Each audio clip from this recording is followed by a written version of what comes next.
A historic masterpiece, built in a single year without power tools, destroyed in a single night.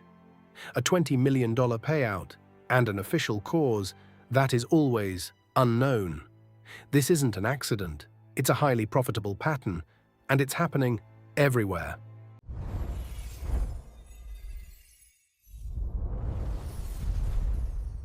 I am not suggesting that any individual caused this event. I am only asking a question. Why do situations like this keep happening? Over and over again, all over the world. This is only one case, just one. But it looks exactly like all the others. I don't know the people in this story, and I'm not accusing anyone. But I'm also not going to pretend that this makes sense. You can agree, you can disagree, but at least look at it closely. October 21st, 1891. A census bulletin, population data, clean, organized, recorded, page 2.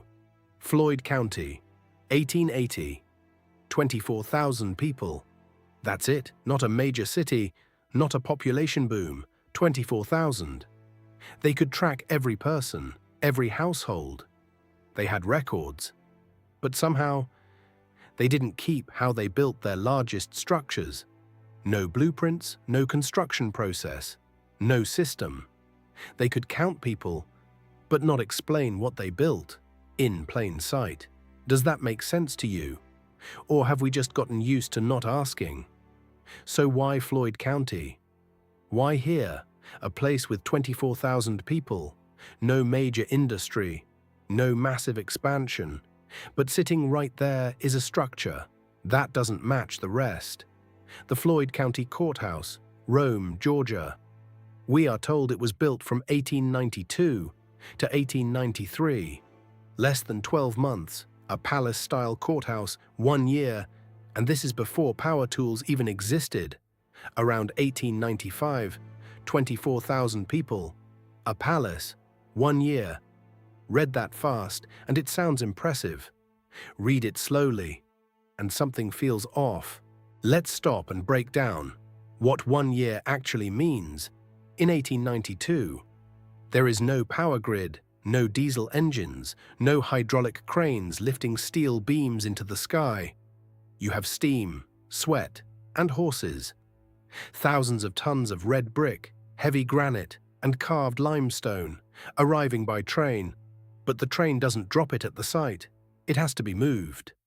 Wagons groaning under the crushing weight, wooden wheels sinking into the mud of unpaved dirt roads, block and tackle, ropes and pulleys. Think about the human labor, hands carving intricate terracotta details, piece by piece. Every arched window, every massive stone column hoisted into the air by sheer mechanical willpower and geometry. Today, with digital blueprints, global supply chains, and fleets of heavy machinery, it takes us 2 years just to approve the zoning permits for a glass box. We struggle to fix a pothole in a month. But they built a masterpiece in less than 12 months. Does that sound like a society just winging it? Or does it sound like a civilization functioning at a level we are not being told about? Look at those arches.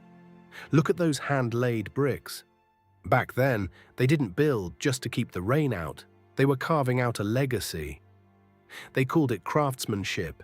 It was an era where beauty had its own voice, a silent pride. Every brick was fired and placed by the hands of men who believed their great-grandchildren would walk through these doors. And here's the pattern. You find one building like this. You find more right next to it. Same county, same area. And then you notice something else. Windows below ground level, not ground floor, below. Which means what we're looking at might not be the full structure.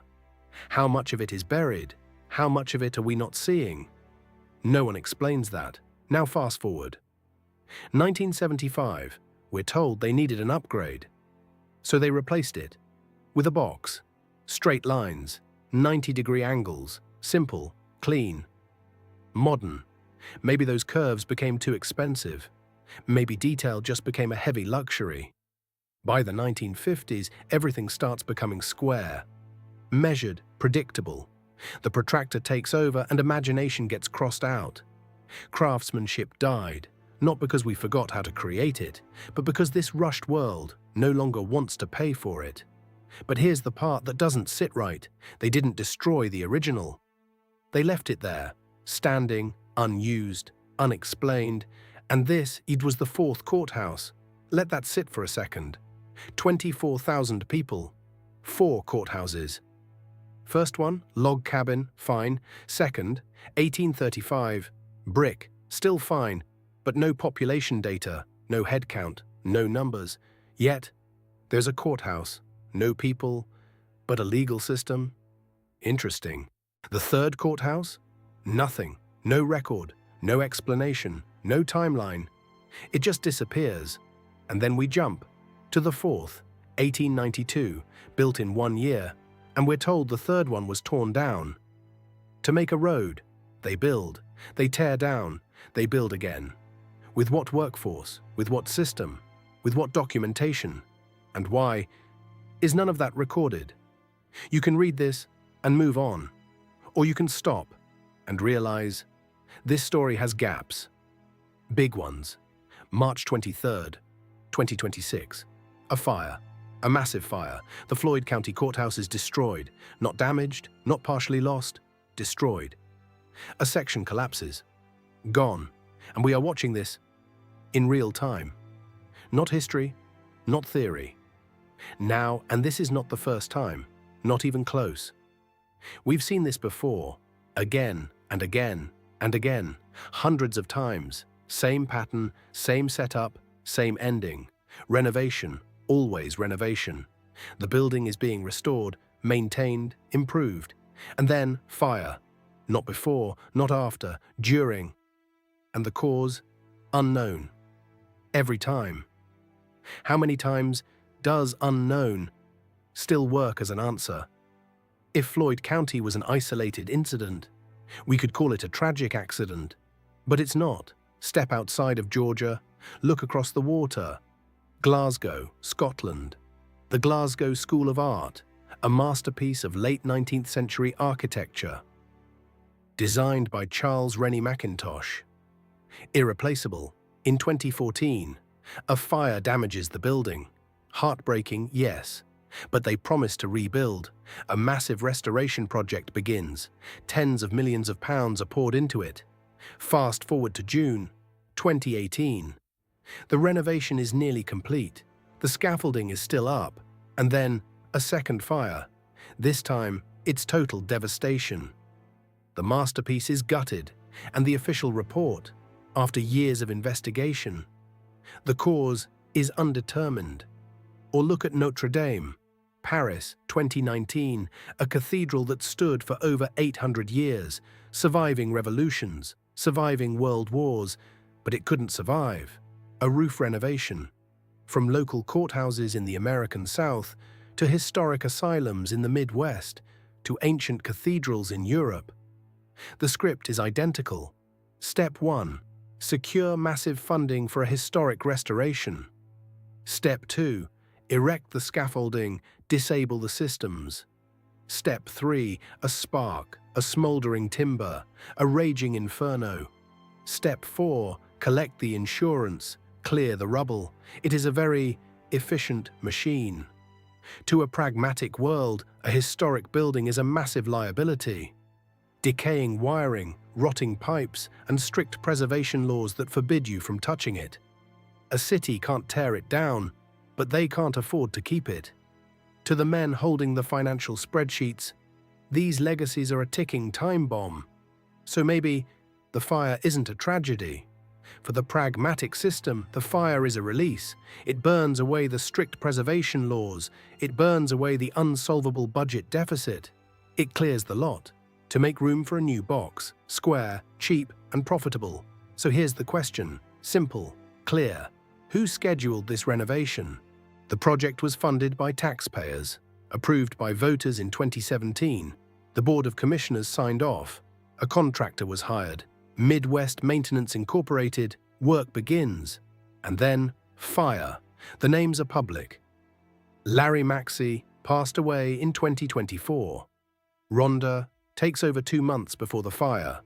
Scotty Hancock, Alfred McAmey, David Jones, Melanie Hollingsworth. Then later, Mike Burns, Alison Waters, David Thornton. They approved funding, they approved contracts, they approved the project. And this is the result. A witness said they saw the clock tower collapse, bricks falling, history crumbling right in front of them, erased to make room for empty space. So here's another question. Why are there no cameras? An $80 camera could record everything. But we have nothing, no footage, no full timeline, just one sentence. Again, the cause remains unknown. So when a building like this burns, who gets the money? Floyd County, the owner, the approver, the recipient, same system, same loop. Demolition cost, $500,000 to $2 million. Insurance payout, $5 million to $20 million. You don't need to overthink it. Just look at the numbers, side by side, and ask yourself why the outcome always looks the same. Then one more detail. July 23rd, 2025. Floyd County approves a loan, $8.1 million, to manage cash flow. They needed money. A county that needs money. A building that burns. An insurance payout that could reach $20 million. 3 points, 1 line, or just a coincidence. I am not accusing anyone. I am just mournfully looking at the board, at the pieces, at the ashes of an era swallowed by fire, and spreadsheets. These buildings are on the National Register of Historic Places. They are supposed to be protected, preserved, important, and yet they disappear. And every time, the story is the same. Renovation, fire, unknown. I don't have all the answers. I only see an irreversible loss. Now the question is, what do you see?